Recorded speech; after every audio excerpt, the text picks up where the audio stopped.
پوچھیے. خان صاحب السلام علیکم. آپ کو اور پورے پاکستان کو جو 75واں یوم آزادی ہے یہ مبارک. سوال میرا یہ ہے کہ یہ جو آپ کی حکومت کے گرانے والے ہیں ان تمام لوگوں نے یہ کہا ایک سے زائد بار آن ریکارڈ کہ نومبر میں جو تبدیلی آنی تھی اس تبدیلی کے نتیجے میں ہم سب کو لٹکا دیا جاتا, ہماری ایسی کی تیسی ہو جاتی. ان سے جب اس تبدیلی پر اور ان دنوں میں جب سول ملٹری لیڈرشپ ریلیشن شپ جو ہے یہ بہت زیادہ ڈسکس ہو رہا ہے, تو اس وقت ان سے بار بار بات ہو رہی ہے کہ کیا ایکسٹینشن ایک اور پروبیبل ہے, انڈر کنسیڈریشن ہے. تو یہ لوگ کہتے ہیں نہیں, اس پر ہم ابھی بات نہیں کرنا چاہتے. مجھے حیرت ہوتی ہے کیونکہ ادارے میں اتنی صلاحیت ہے کہ کوئی گیپ پیدا نہیں ہوگا قیادت کا, تو ان کو جواب دینا چاہیے.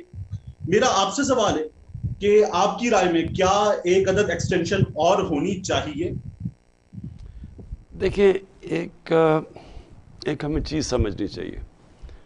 یہ اس وقت پوری کیمپین چلائی ہوئی ہے کہ تحریک انصاف کو جس طرح فوج سے لڑانے کی کوشش کی جا رہی ہے, اور میں پھر سے کہتا ہوں یہ بڑی خطرناک کیمپین ہے اور یہ ہمارے دشمنوں کے سوٹ کرتی ہے کیمپین.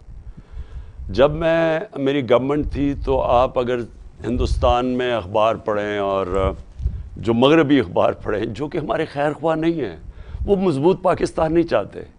وہ کیا کیمپین کر رہے تھے کہ جی عمران خان فوج کا پتلا ہے. سارا وقت وہ کوشش یہ کر رہے تھے کیونکہ گورنمنٹ کی اور سول ملٹری ریلیشن شپ اتنی زبردست تھی کہ ہم سب ایک پیج پہ تھے. اس سے ہم کرائسس سے نکلتے جا رہے تھے. ہمارا جو وہ دیکھیں کرونا کا جو کرائسس ہے وہ اتنا بڑا کرائسس تھا, اور وہ یہ یاد رکھیں کہ صدی میں ایک دفعہ اتنا بڑا کرائسس آتا ہے. تو اس کرائسس کے اندر جس طرح ہم نکلے ہیں, جس طرح سارے ملک کے ادارے سب نے مل کے لڑے, اور اس میں پاکستانی فوج کا بہت بڑا رول تھا. انہوں نے تو وہاں باہر جو ہمارے دشمن تھے ان کو یہ چیز پسند نہیں آ رہی تھی, تو بار بار بھڑکاتے تھے کہ جی عمران خان تو پتلا ہے فوج کا, وہ تو جو کہتی ہے فوج کہتی ہے. اور ایک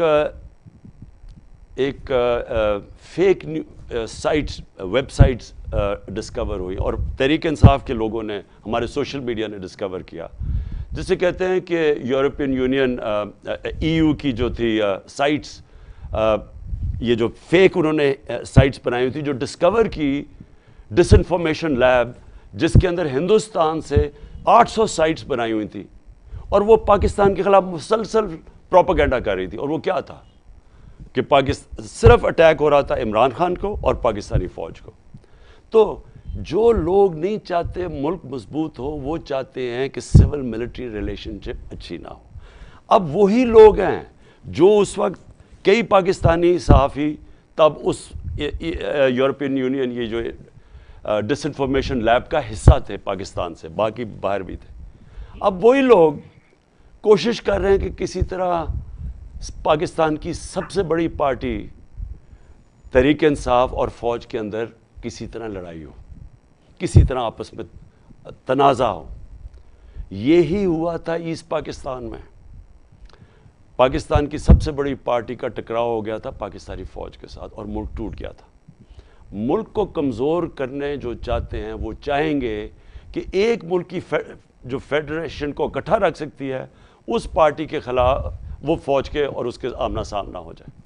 یہ ہیں پاکستان کے دشمن, یہ اس کے اندر شامل ہیں. یہ جو سارے چور اکٹھے ہوئے ہیں جو اپنے آپ کو PDM کہتے ہیں, یہ سارے ایک دوسرے کو کرپٹ کہتے تھے. انہوں نے کیسز بنائے کرپشن کے ایک دوسرے کے اوپر, ان کی پوری سٹیٹمنٹس ہیں. انہوں نے ایک دوسرے کو کہا یہ کتنا کرپٹ ہیں, پیٹ پھاڑ کے پیسہ نکال دوں گا تو گھسیٹوں گا. یہ ساری چیزیں آن ریکارڈ ہیں. اب یہ سب اکٹھے ہو گئے ہیں اور ان کا ایک انٹرسٹ ہے. ان کو پتہ ہے کہ اب الیکشن کے اندر یہ تحریک انصاف کا مقابلہ نہیں کر سکتے.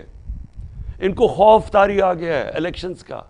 اب ان کی پوری کوشش ہے کہ پوری کیمپین چلائیں کہ کسی طرح یہ ثابت کریں کہ فوج اور تحریک انصاف فوج کے خلاف ہے. فوج کے خلاف کیسے؟ کوئی پارٹی جس کا جینا مرنا پاکستان میں ہو, جن کے کوئی باہر بڑے بڑے لنڈن میں اور باہر پراپرٹیز نہ ہوں, دبئی میں بڑی بڑی پراپرٹیز نہ ہوں, جن کا بیس پاکستان ہو, وہ کیوں چاہیں گے کہ پاکستانی فوج کمزور ہو؟ کیونکہ مسلمان دنیا کے اندر اگر آج آپ دیکھیں تو مسلمان ملکوں کا حال کیا؟ جو ملک مسلمان ملک اپنی حفاظت نہیں کر سکتا، سیریا سے لیں، لیبیا سے لیں، صومالیہ، یمن، سارے ملک دیکھیں تباہی مچی ہوئی ہے۔ ہمارے ملک کے انٹرسٹ میں ہے ایک تکڑا فوج کا ادارہ، اور جو بھی اس کو کمزور کرنے کی کوشش کرے گا وہ پاکستان کے دشمنوں کا ساتھ دے رہا ہے، اور یہ سازش چل رہی ہے اس وقت۔ تو یہ جو آپ نے بات کی، ہماری کوشش ہونی چاہیے کہ فوج کے اندر جو بھی میرٹ کے اوپر بہترین لوگ ہیں وہ اوپر آئیں۔ یہ نہ ہو کہ میں کہوں کہ میرا آرمی چیف ہو، کوئی فلانا کوئی اس کا آرمی چیف ہو۔ میرٹ کے اوپر جو بیسٹ لوگ آتے ہیں ان کو اوپر آنا چاہیے۔ ہمارا کیا کنسرن ہے اس کا؟ دنیا کے اندر باہر بھی آرمی چیف بنتے ہیں، برطانیہ میں کبھی سنا ہے اس کے اوپر کوئی ڈسکشن بھی ہوتی ہے؟ میرٹ پہ ہوتا ہے وہ بن جاتا ہے۔ شکریہ خان صاحب۔ خان صاحب، آپ نے پچھلے 26 سال میں یہ جو